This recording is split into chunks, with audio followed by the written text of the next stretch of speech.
मिथुन चक्रवर्ती और योगिता बाली दोनों की शादी कई उतार चढ़ाव से भरी रही है। दोनों की शादी को 45 साल होने वाले हैं। इसी दौरान कई बार ऐसा लगा कि दोनों अलग हो जाएंगे, मगर ऐसा हुआ नहीं और आज भी दोनों साथ हैं। योगिता और मिथुन दोनों ही ये दूसरी शादी थी। मिथुन जहां योगिता से पहले हेलेना ल्यूक नाम की एक मॉडल से शादी कर चुके थे, वहीं योगिता की शादी मशहूर सिंगर और किशोर कुमार से हुई थी। भाई मिथुन और योगिता की शादी कैसे हुई, फिर मिथुन चक्रवर्ती का श्रीदेवी संग अफेयर और शादी की खबरों पर योगिता बाली का क्या रिएक्शन था, ये आज हम आपको बताएंगे। ये बात उन दिनों की है जब मिथुन चक्रवर्ती स्ट्रगल कर रहे थे। वो पाली हिल की एक दुकान पर हर रोज खड़े होते थे और उसी वक्त योगिता बाली अपनी फैकेट कार से उस दुकान के सामने से गुजरती थी। किस्सा टीवी नाम की फेसबुक पेज के मुताबिक ऐसा हर रोज होता था। योगिता बाली उस वक्त मशहूर अदाकारा थी और पाली हिल इलाके में ही रहा करती थी। शुरू में तो उन्होंने मिथुन चक्रवर्ती पर ध्यान नहीं दिया, लेकिन हर रोज एक जगह पर मिथुन को देखकर उन्होंने पुलिस में शिकायत करने का सोच दिया। हालांकि बाद में मिथुन ने वहां खड़ा होना ही बंद कर दिया। इस बात को 4 साल गुजर गए और योगिता इस बात को भूल गई थी। योगिता को एक दिन वो लड़का एक फिल्मी पार्टी में मिला और उसे देखते ही योगिता पहचान गई। फिर उन्हें पता चला कि ये भी एक्टर हैं जिनका नाम मिथुन चक्रवर्ती है। पार्टी में दोनों की मुलाकात हुई और दोनों में दोस्ती हो गई।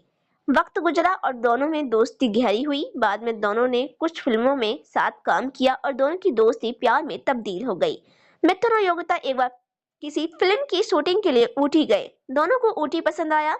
मिथुन ने योगिता से कहा कि हम भी शादी कर अपना घर यहीं बनाएंगे। योगिता को यह आइडिया पसंद आया। जब मिथुन और योगिता की शादी तय हुई तब योगिता ने फिल्में साइन करना बंद कर दी। ये फैसला योगिता ने खुद लिया और उन्हें अब फैमिली लाइफ में सेटल होना था। 1979 में मिथुन और योगिता ने शादी कर ली। ये कोर्ट मैरिज थी, मगर उन्होंने पंडित को बुलाकर फेरे भी लिए थे। मिथुन और योगिता की शादी से पहले मिथुन के माता पिता खुश नहीं थे। उन्हें यकीन नहीं था कि एक्ट्रेस घर की अच्छी बहू बन पाएगी, मगर बाद में उन्होंने योगिता को पसंद कर लिया। योगिता की ये दूसरी शादी थी और ये शादी उनके लिए आसान नहीं थी।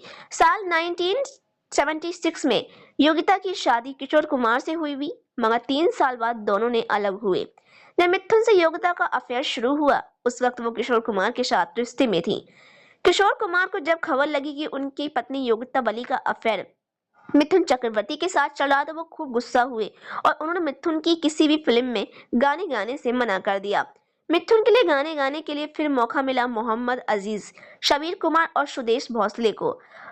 बप्पी लहरी ने मिथुन चक्रवर्ती की कई फिल्मों में गाने गाए। मिथुन चक्रवर्ती के साथ योगिता बाली की शादी, 4 बच्चे भी हुए, लेकिन उनकी जिंदगी में इसी बीच कई बार परेशानियां घिर कर आईं।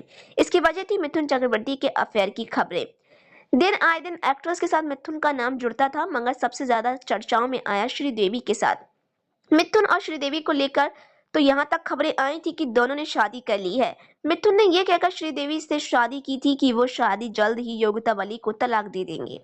ये खबर जब योगिता बाली तक पहुंची तो उन्होंने खुदकुशी करने की कोशिश की थी, लेकिन बाद में इंटरव्यू में योगिता ने कुछ ऐसा कहा जिसने सभी को हैरान कर दिया। योगिता बाली ने इंटरव्यू में कहा, मेरे पति कभी मुझे किसी और औरत के लिए धोखा नहीं देंगे। मुझे नहीं पता आप समझ पा रहे हैं कि नहीं, लेकिन मैं अपनी इस छोटी सी दुनिया में बहुत खुश हूँ और ये मेरी किसी दबाव में या मजबूरी में नहीं, अपने दिल से कह रही हूँ। अगर मेरे पति श्रीदेवी या किसी दूसरी महिला से शादी करना चाहेंगे तो मैं उस शादी को स्वीकार करूंगी। मुझे पता है कि बातों पर यकीन कर पाना मुश्किल है, लेकिन मुझे फर्क नहीं पड़ता कि मेरी दुनिया के बारे में क्या सोचती है। मैं ये सब अपने पति और अपनी खुशी के लिए करना पसंद करूंगी। दूसरी औरतें तो ऐसा कहने में घबरा जाएंगी, मैं मुझे इससे कोई फर्क नहीं पड़ता। मैं अपने पति से इतना प्यार करती हूँ कि मैं उनकी खुशी के लिए उन्हें दूसरी शादी करने दे सकती हूँ। अगर मैं उन्हें छोड़ूंगी तो ये मेरा नुकसान होगा। मिथुन चक्रवर्ती के रिश्ते में कई बार उतार चढ़ाव आए, मगर दोनों आज भी साथ हैं और 4 बच्चों के माता पिता हैं। तो फिलहाल आप इस पर क्या कहेंगे? अपनी राय हमें कमेंट बॉक्स में जरूर बताएं और ऐसी अपडेट पाने के लिए हमारे इस चैनल को सब्सक्राइब करें।